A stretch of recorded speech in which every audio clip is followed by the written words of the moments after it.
next talk by Rusanovsky. So Harel is a master's student for physics at Parallel University, while working for Israel Atomic Energy Commission. Okay, hello. Hello everyone, my name is Harel and I'm from the Israel Atomic Energy Commission. And today I'm going to present to you a work we've done in our lab called Complete Deep Computer Vision Mythology for investigating hydrodynamic instabilities. This work was done under the supervision of Dr. Oren. What are hydrodynamic instabilities? It is a physical phenomenon that involves liquids or gases that push one another and create some chaotic interaction between them. For example, we can find these instabilities in airplanes and even in clouds. If you ever saw the clouds on the right image, you've actually seen a hydrodynamic instability called Kelvin-Helmholtz. To investigate these experiments, to investigate these instabilities, we create an experiment and take images of its growth. However, there are some experiments that occur in a matter of nanoseconds. So we end up with one, maybe two images.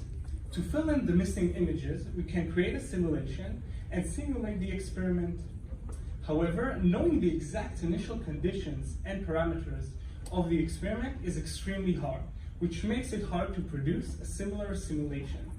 So we end up in creating a big database of simulations and try to generalize and infer upon the experiment. So today I'm going to show you how we can use computer vision deep learning techniques in order to bridge the gap between the simulation and the experiment, and even help the physicist in his day job. So let us imagine the job of this physicist that investigates these instabilities. He arrives at his work, he reads his mail, he drinks his coffee, and then his boss comes to him and says, hey, I just conducted a really expensive experiment and only produced 2 images. What can you tell me about it? So the physicist can't really say much because he's lacking data. So the first thing he'll do is create a simulation database and try to gain more knowledge about the experiment. So at the end of the day, how does he report to his boss his results? So the first thing that he'll do, he will look at the experiment image and ask himself, where have I seen a similar image in the database that I've created? The second thing he'll do is, okay, these 2 images are not exactly the same, but can I say anything about the real initial parameters of the experiment? The third thing he'll do, sometimes physicists don't want to look at the whole image, they only want to look at a part of it. For example, the spike that you see there. And then he can ask himself, where have I seen this spike in the database that I've created? The fourth task, which is his holy grail, is he will want to somehow produce the next time steps or images of the experiment. So as I said, I'm going to show you how we can help our physicists complete these tasks with computer vision deep learning techniques.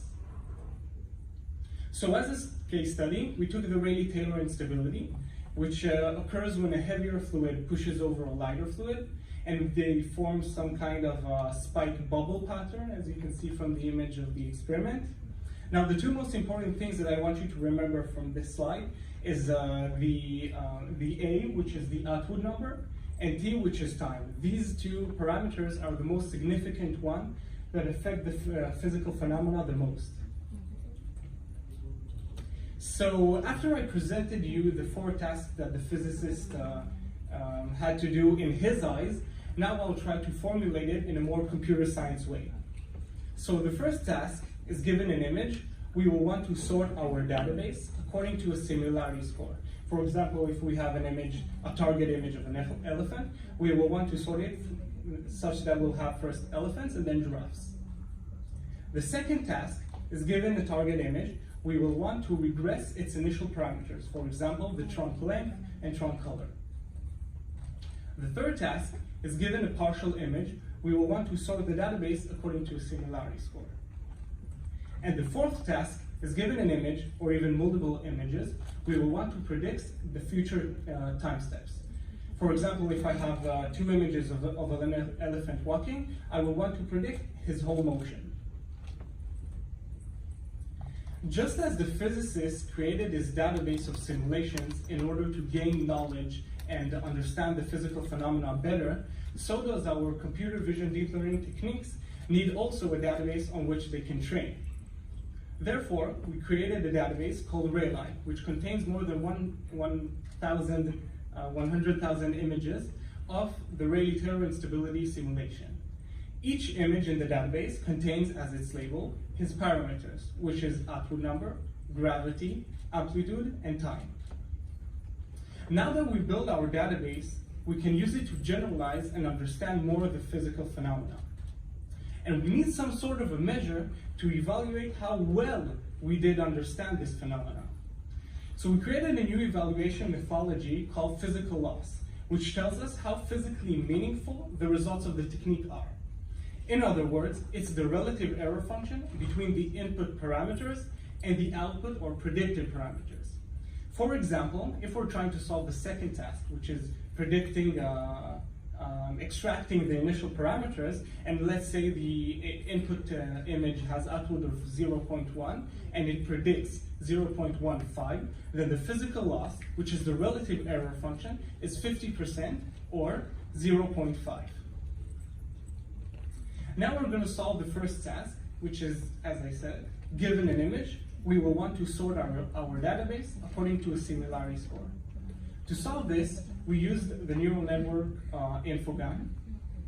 InfoGAN contains two neural networks. The first one, generator G, generates images that are similar to the original ones, and the discriminator D tries to distinguish between the generated images from the real ones. We use D to represent images in an abstract form, and we use this abstract representation to measure the similarity between the images. To gather the results of InfoGAN, we took a random image from the database, and we used InfoGAN to have the similarity scores on the whole database. We sorted it accordingly to the InfoGAN similarity score, and we calculated the physical loss of the output number of the 2,000 best images. We repeated this process many times and averaged the results. The results can be seen on the graph on the left, while an example, 3 examples of InfoGAN can be seen in the images on the right. So if we will return to the graph on the left, the y-axis is the score, the x-axis is the index of the image, the red trend is the physical loss of the output number, which is the relative error, and the blue trend is InfoGAN similarity score. The first thing I want you to notice that the two trends correlate one another, which tells us that InfoGAN understood well the connection between the image and the physical parameter. The second thing I want you to notice is if you look at the 200 first images, which is what a human being will probably look at, you can see that we have an average physical loss of 0.25, meaning 25% error, which is really low. Now we'll solve the second task, which is given an image with unknown parameters. We want to regress its initial parameters. To solve this, we created a convolutional neural network called PREG, parameter regression. It works in the following way. We give it as an input an image without letting it know its initial parameters, and we let it regress, in this case, the output and time, which are the most significant parameters. We take these regressed values and we search the database for the most closest value image, and we give that image as the output. If you look at the image on the right, then you'll see an example of PREG. The top left image is the input, while the others are the output images. We can straight away see that the results are really good and they're really similar to the input image.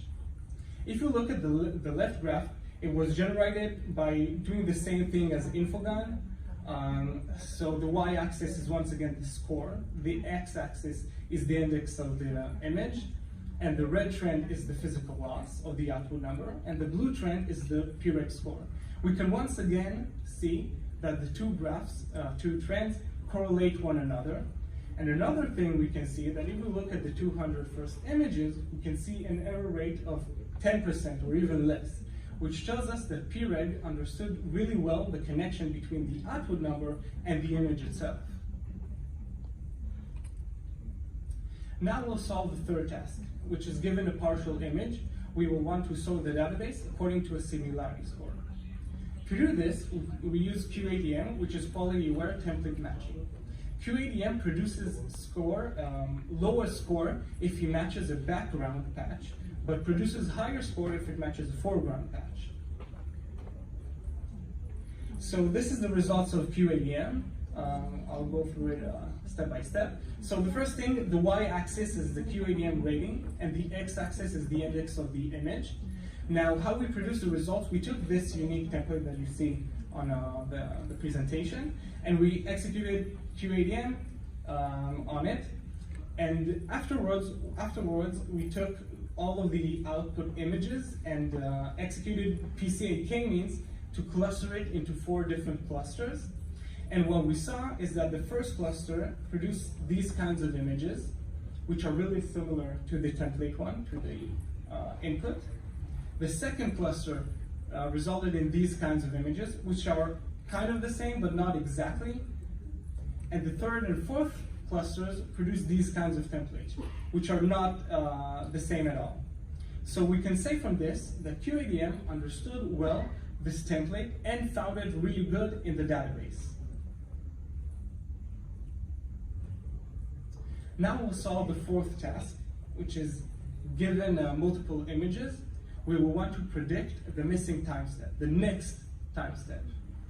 To do so, we use PredRNN, and I'll jump straight to the results. So the results were generated by giving PredRNN as an input images until time 0.1, and we let it predict until 0.4. The 2 top rows are the examples on the experiment images, and the 2 bottom rows are the examples on the simulation images. So if we'll focus on the 2 top rows, we can see the ground truth and the prediction. We can see that, that as far as we are from the input, which is 0.1, the more blurry the image is, which doesn't surprise us because PredRNN is less sure that he's doing a good job, so he creates a more noisy image. Another thing that we can see that although PredRNN never saw in his training phase this kind of parameters and this experiment, he still predicts the physical phenomena really well. We can see that he knows how Rayleigh-Taylor instability grows over time. So to conclude, I presented to you the Rayleigh-Taylor instability and motivation, and then we defined the 4 tasks we tried to solve. And then I presented to you the database we created, which is Rayleigh. And then I demonstrated the 4 computer vision deep learning techniques, and we showed that we produced excellent results. And then I also presented to you the physical loss methodology. Thank you. Any questions?